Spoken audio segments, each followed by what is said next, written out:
하나님께서 오늘 우리에게 주신 말씀은 고린도전서 12장 1절부터 11절까지의 말씀입니다. 고린도전서 12장 1절부터 11절까지의 말씀입니다.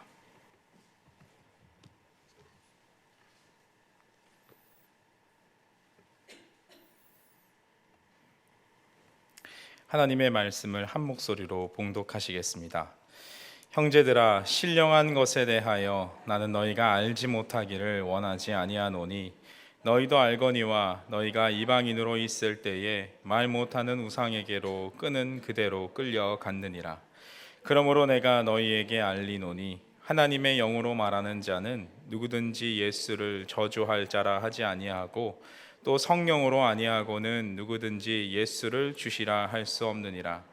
은사는 여러 가지나 성령은 같고 직분은 여러 가지나 주는 같으며 또 사역은 여러 가지나 모든 것을 모든 사람 가운데서 이루시는 하나님은 같으니 각 사람에게 성령을 나타내심은 유익하게 하려 하심이라.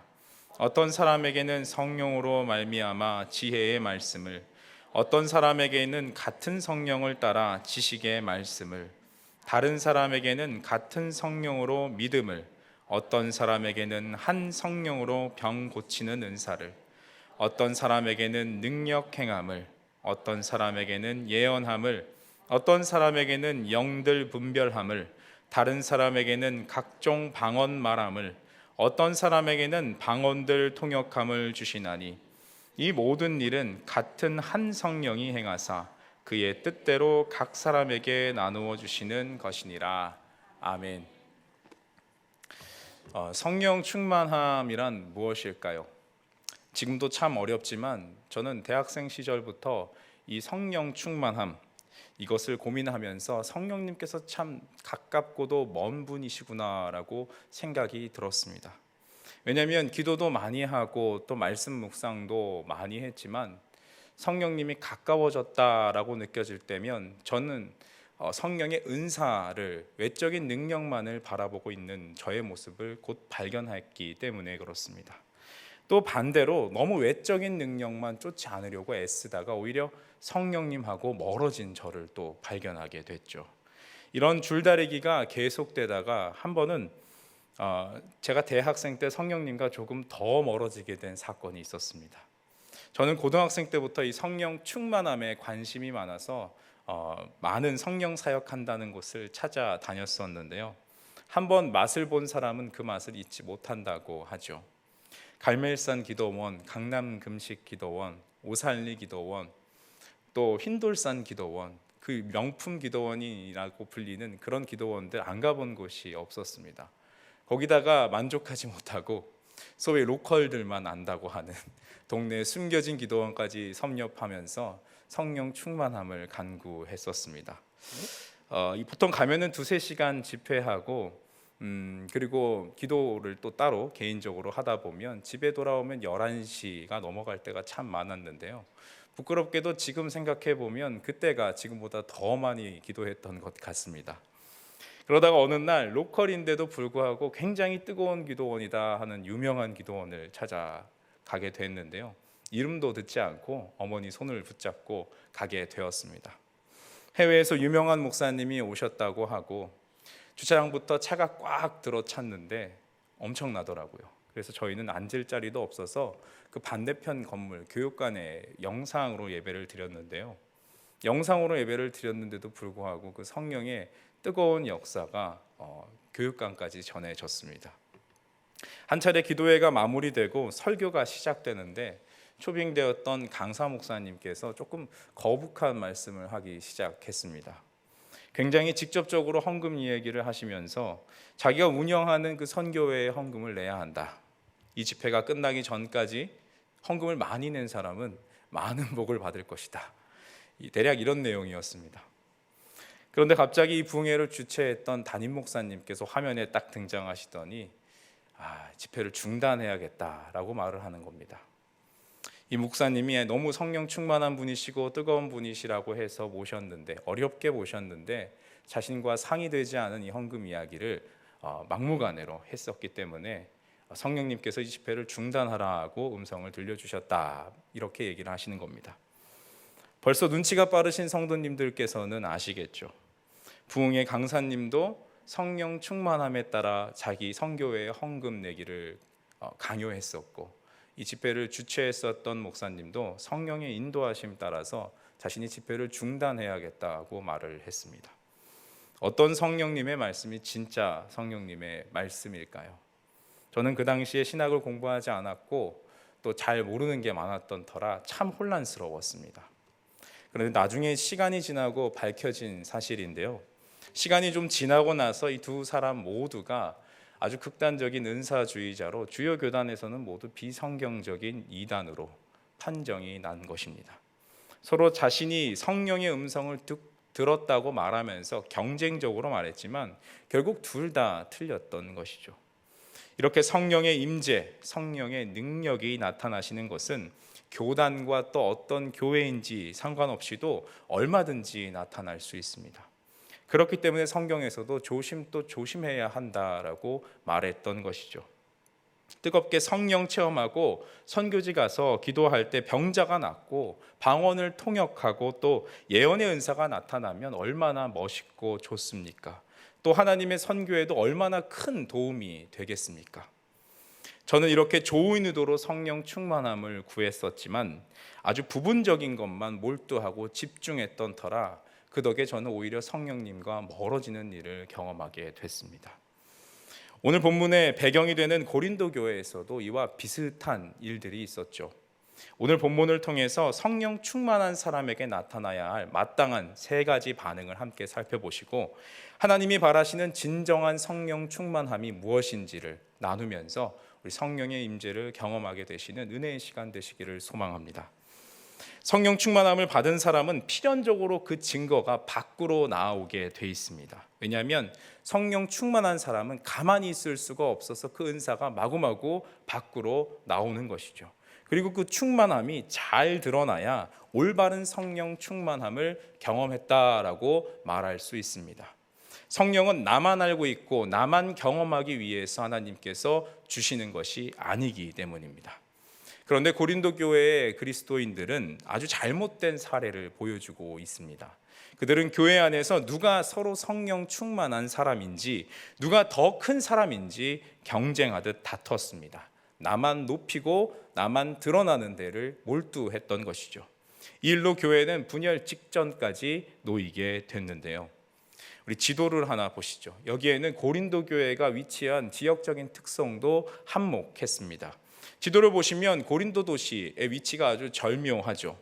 빨간 화살표를 따라서 오른쪽으로 가다 보시면 땅이 점점 좁아지고 있습니다. 이러면 육로를 통해서 위에서 아래로, 아래에서 위로 가려면 이 고린도 도시를 필연적으로 지날 수밖에 없습니다. 그래서 그리스 로마 시대에는 이 고린도 도시가 무역으로 아주 성행해서 부요한 고린도다라고 별명이 붙기도 했습니다. 이렇게 계속 발전하는 도시답게 고린도는 다양한 민족과 종교를 가진 사람들이 많았고 신분 상승의 기회도 굉장히 많았다고 합니다. 사람들은 고린도 도시가 가지고 있는 이 풍요로움을 더 누리기 위해서 더 치열하게 경쟁하기 시작했고 성공한 사람에게 더 열광하며 찬사를 보냈다고 합니다. 고린도 도시의 이런 경쟁적인 모습은 안타깝게도 교회 안으로도 들어왔는데요. 이제는 성령의 은사, 성령 충만함을 가지고도 누가 큰지 누가 더 많은지 서로 경쟁하듯 싸우기 시작했던 것입니다. 그래서 바울은 이런 분위기에서 복음을 전하기가 참 어려웠다라고 고백하는데요. 고린도전서 2장 2절에서 3절을 우리 한번 읽어보겠습니다. 고린도전서 2장 2절에서 3절입니다. 내가 너희 중에서 예수 그리스도와 그가 십자가에 못 박힌 것 외에는 아무것도 알지 아니하기로 작정하였음이라. 내가 너희 가운데 거할 때에 약하고 두려워하고 심히 떨었노라. 아멘. 한번 상상해 보시면 바울이 두려워할 법도 합니다. 방언을 누가 더 신령하게, 누가 더 알아들을 수 없는 말로 하는지 서로 경쟁하듯 방언을 하기 시작했죠. 또 그런 사람 중에 예언을 하고 또 치유의 은사까지 있다고 한다면 뭔가 더 영적으로 대단한 사람이라고 여겨져서 사람들에게 더 존경을 받고 그의 말에는 힘이 실리기 시작했습니다. 그래서 바울은 이렇게 높아지는 것만 추구했던 사람들에게 하나님의 아들이신 그리스도의 낮아지심과 죽음, 이런 것들을 이야기하기가 굉장히 부담스러웠던 것이죠. 때문에 자신의 은사였던, 바울이 잘하는 것 중에 하나였던 수사학이나 이성적인 모습을 잠시 감추고 텐트 수리공의 모습을 내세워서 고린도 교회를 방문했던 것입니다.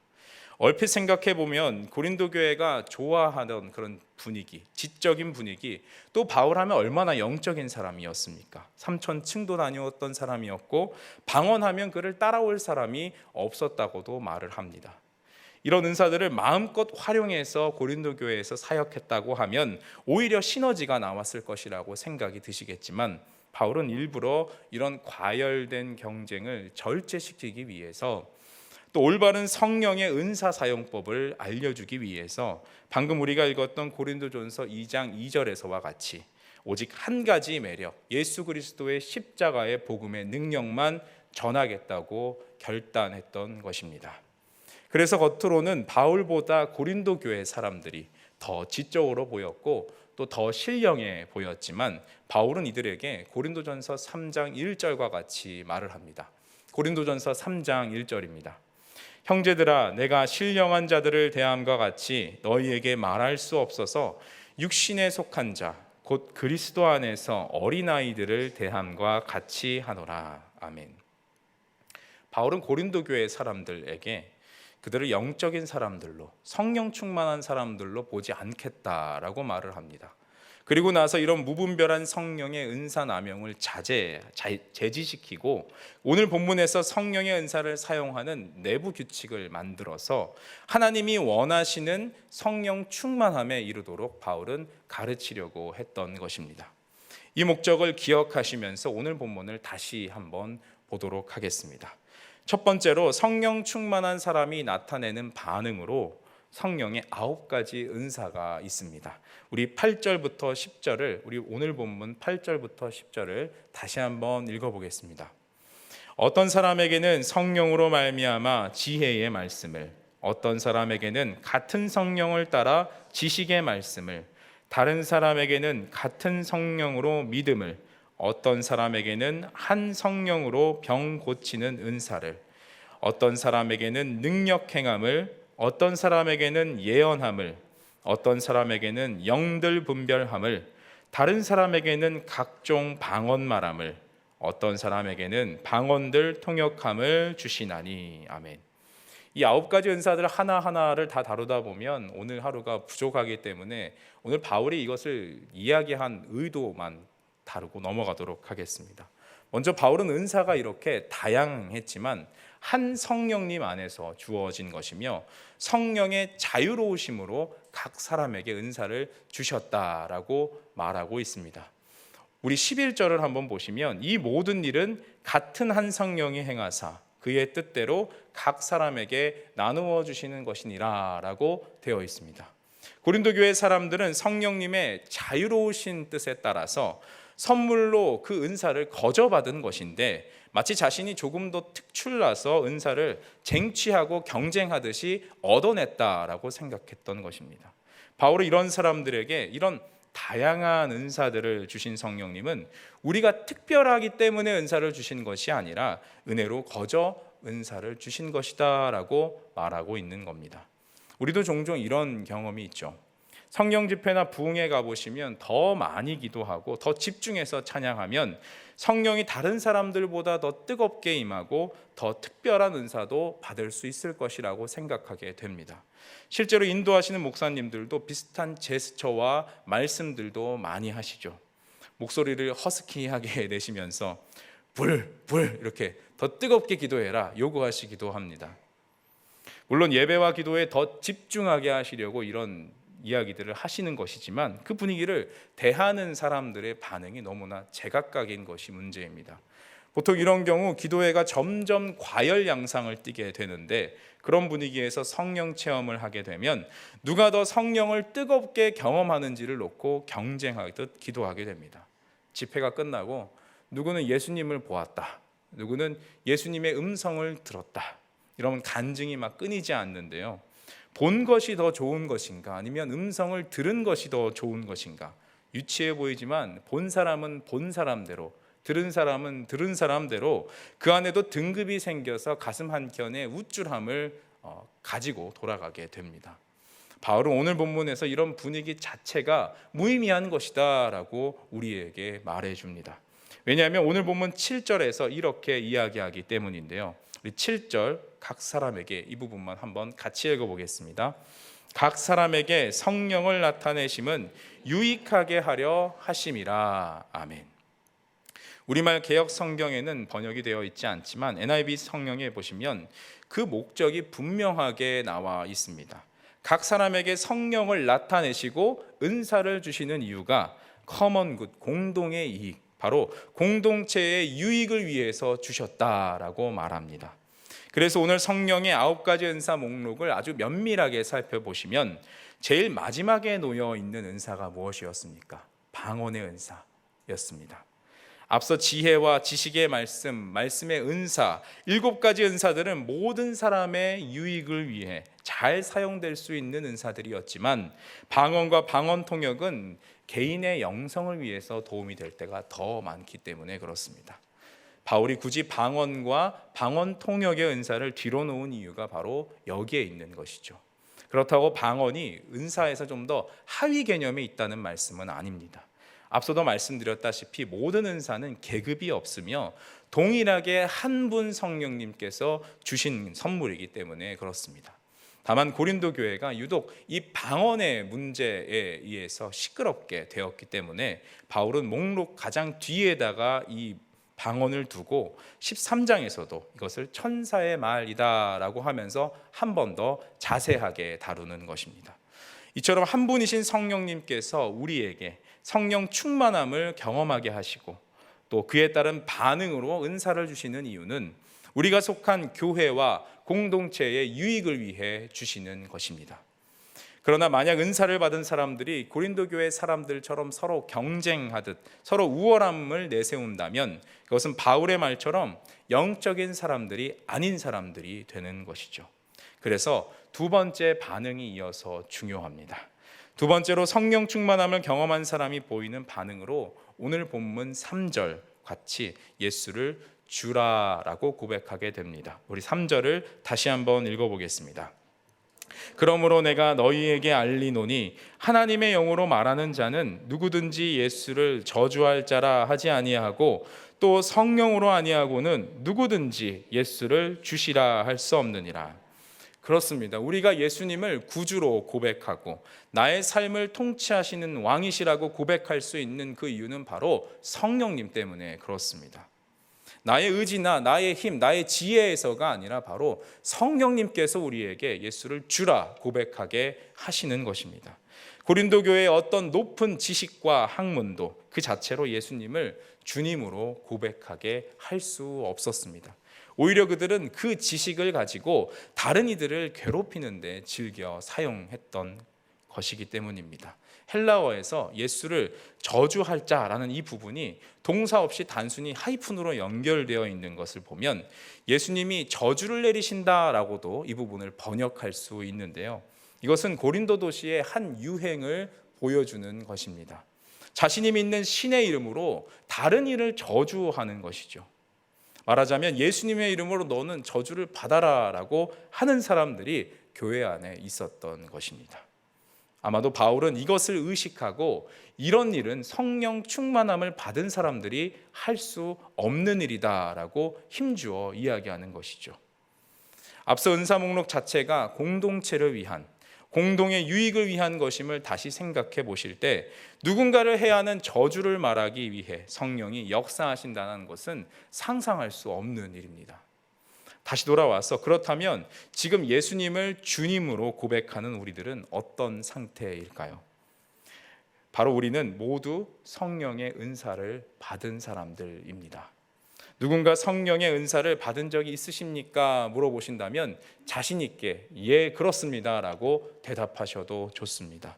어떤 신비적인 체험이나 방언과 예언, 치유의 은사처럼 대단해 보이는 은사를 받은 것이 아니더라도 예수님을 주님으로 고백하는 것 자체가 또한 같은 은사인 것입니다.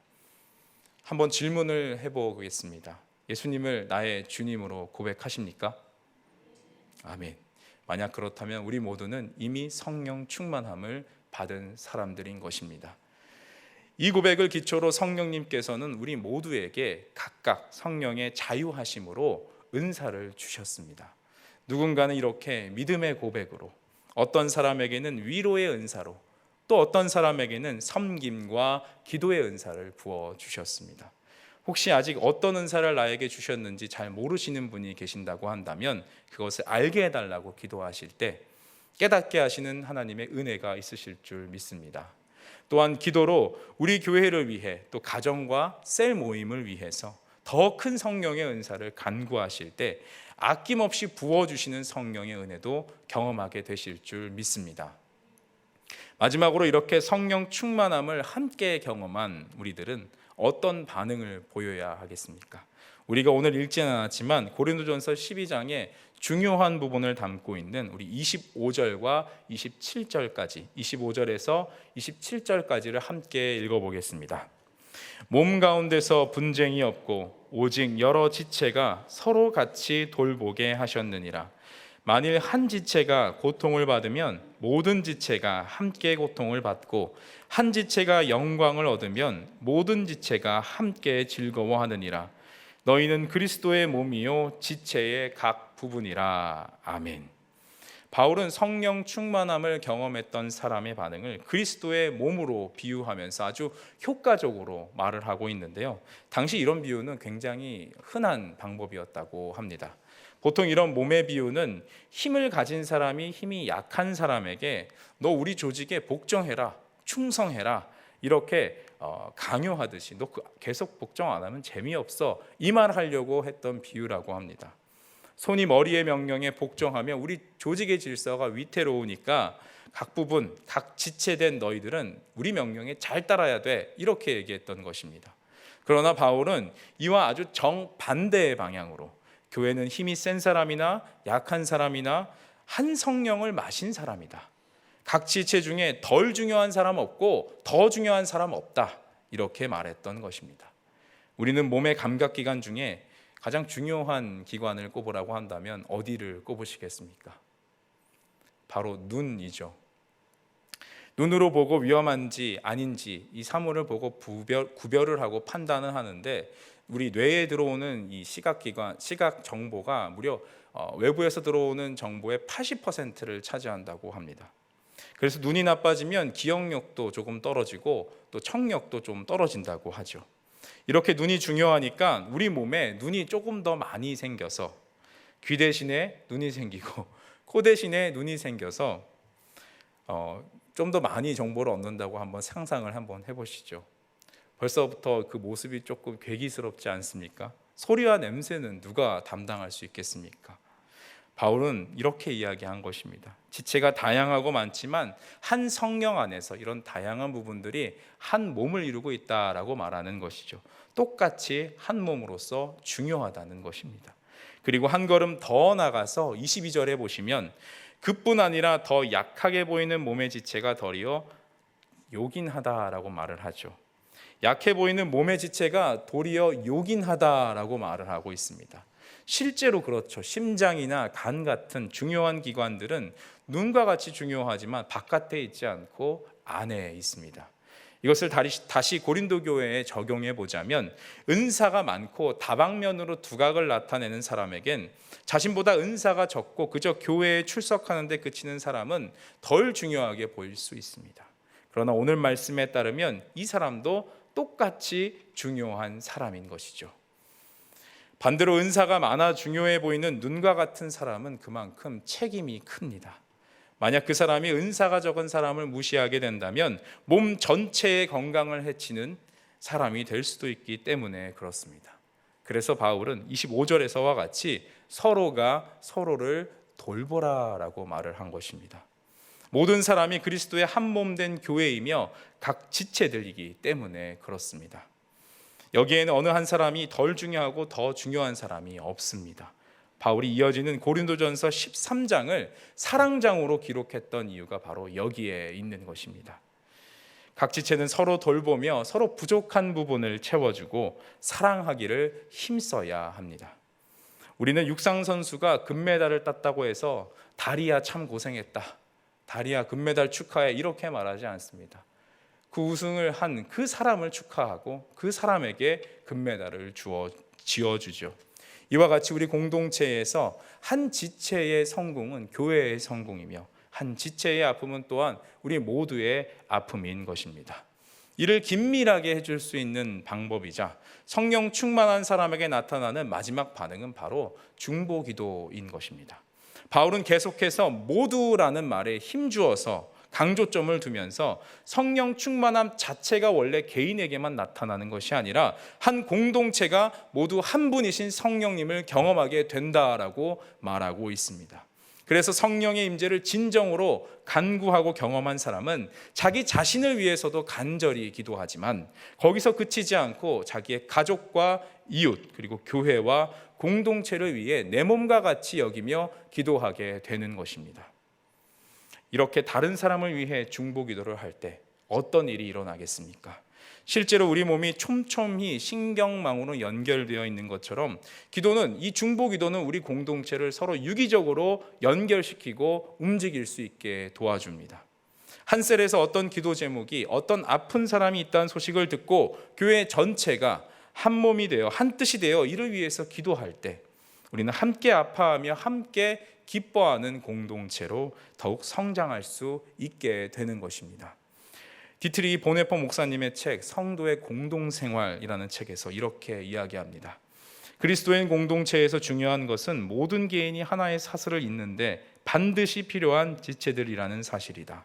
가장 작은 지체라도 꼭 맞물려지면 사슬이 끊어지지 않는 법이다. 그렇습니다. 가장 연약해 보이는 한 지체, 가장 작은 지체라도 우리와 함께 맞물려지면 그 사슬은 끊어지지 않습니다. 한 사람 한 사람의 기도가 모여서 하나의 기도 사슬이 되어서 우리 교회를 잇고 함께 견딜 수 있게 해주는 것입니다. 우리가 중보기도를 말할 때 흔히 기도의 삼겹줄이라는 표현을 많이 사용을 하죠. 제가 궁금해서 실제로 그런지 한번 찾아봤습니다. 소 한 마리가 평균 6톤의 짐을 진다고 하는데요. 소 2마리면 몇 톤을 끌 수 있어야 되겠습니까? 12톤이죠. 그런데 24톤을 끈다고 합니다. 2마리가 연합하면 한 마리의 힘보다 우리가 생각하는 단순한 계산보다 훨씬 더 제곱의 몇 승의 힘을 내는 그런 시너지를 낼 수 있다는 것입니다. 이처럼 우리가 중보기도의 줄로 든든히 연결될 때 우리가 상상할 수 없는 놀라운 일을 하나님께서 우리의 기도의 사슬을 통해서 역사하신다는 것입니다. 어떤 고난이나 어려움이 와도 함께 견딜 수 있고 새로운 일을 행하실 주님을 기대하고 기뻐하는 공동체를 만들어 가십니다. 삼위일체 하나님께서도 성령을 통해 사랑의 연합을 이루시다가 연약한 지체인 우리를 위해서 예수님을 보내셨음을 기억하시기 바랍니다. 그리고 약한 지체인 우리를 계속해서 세워주시고 도우시기 위해서 성령님을 보내셔서 우리를 때마다 날마다 보호하고 계신 것입니다. 우리도 이런 삼위일체의 하나님의 연합을 닮아서 서로를 세워주고 서로 중보함을 통해서 사랑의 연합을 이룰 때 이런 우리의 사랑스러운 모습, 아름다운 모습을 보고 세상은 우리 교회로 더욱 몰려와 하나님을 만나길 원하게 될 줄 믿습니다. 이렇게 사랑 안에서 함께 울고 함께 웃는 기도 공동체, 성령 공동체를 이루시는 저와 여러분 모두가 되시기를 소망합니다. 이 시간 오늘 말씀을 생각하시면서 성령이 오셨네, 우리 함께 찬양하도록 하겠습니다.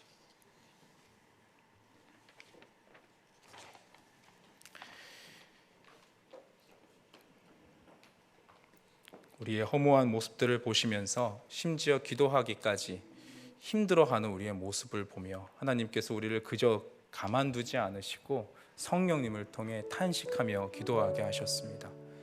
우리 이 시간 그런 하나님의 사랑을 생각하시면서 성령이 오셨네 함께 찬양하겠습니다.